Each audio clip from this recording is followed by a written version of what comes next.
खुलुमबाय आं प्रमद खाख्लारि नोंथांमोनखौ आंनि चेनेलाव बयखौबो बरायबाय।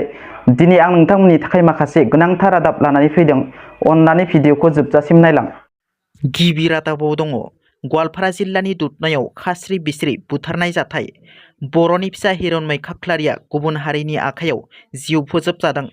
थांनाय 3 मे खालि दुधनै रंजालि बैसागु नायनो फैनाय सानै बर' हिन्जावसाखौ साथाम लंपटफोर फारियै धन तालुकदार रहमान आली बाहार आलीया निसा दौनानै दुधनै टाउननि 3 किल'मिटारसो गोजान ताङाबारिनि इटा फाथायाव लांनानै हरसे जिनाहारि खालामना लामायाव गारना गालाङो। बे जाथायनि उनाव 5 मे खालि बे जाथायखौ मिथिनानै बर'नि फिसा हिसाबै जाथायखौ खोनानानै थानो हायैयाव दुधनै थानानि सिङाव थानाय फालापारा गामिनि हिरनमै खाख्लारि आरो बिनि बिदा आरो गामिनि माखासे सुबुंफोरा गामि खाथिनि सिनायनाय सासे दायनिगिरिजों बे जाथायनि बागै सोंनो होनना न'आव थांनायावनो बिसोरखौ हरखाबै गाग्लोबो। गाग्लोबनाय समावनो दायनिगिरिनि बिब'आ उनफारसेनिफ्राय फैनानै हिरनमै खाख्लारिखौ गोबौ खुख्रिजों सुयो आरो माखासेखौ सिखाजों दानो। बे जाथायाव गासै 6 सुबुंफोरा जखम जायो। गोबौ खुख्रिजों सुजानाय हिरनमै खाख्लारिखौ गोब्राब हालोदाव गुवाहाटीनि GNRC देहा फाहामसालियाव थिसननाय जादोंमोनब्लाबो थांनाय 17 मे खालि देहा फाहामसालियाव जोबथा हां बोयो। मिथिनो मोननाय बादिब्ला बे 3 दायनिगिरिनि गेजेराव सासेया थांनाय डिसेम्बर दानाव हिरनमै खाख्लारिनि बिनानावखौ लांखारदोंमोन, नाथाय जिल्ला एबसुनि मददाव हिन्जावसाखौ मोनफिननो हादोंमोन। बे जाथायनि उनाव दायनिगिरिफोरखौ दुधनै पुलिसआ खायो। पुलिसआ खादोंब्लाबो दायनिगिरिफोरखौ मा साजा होगोन समासो फोरमायगोन।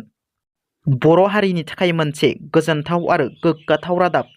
अख्रां GPT नि गेजेरजों बर' रावखौ आर्टिफिशियेल इन्टेलिजेन्स सुंद'यै AI नि जोहै नोंथाङा गुगोलाव मोननो हासिगोन।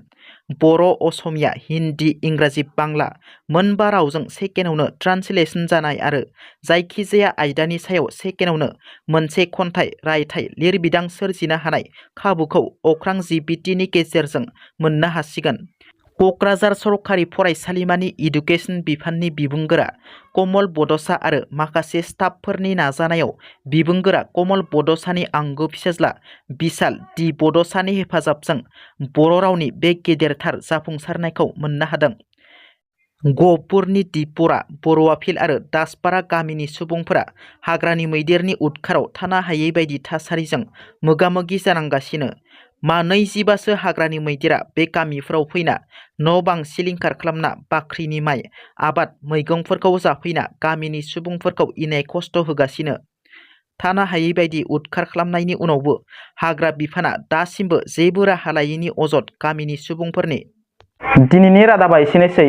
नोंथांमोना जुदि आंनि रादाबखौ खोनासंनानै मोजां मोनदोंब्ला अन्नानै लाइक, शेयार आरो साबस्क्राइब खालामनो दाबाव, लोगोसे बेल आइकनखौ थुनो दाबाव, जाहाथे आंनि गोदान भिडिअआ नोंथांमोननिसिम थाबैनो सहैनो हायो। गोजोन्थों। जै बर' हारिनि।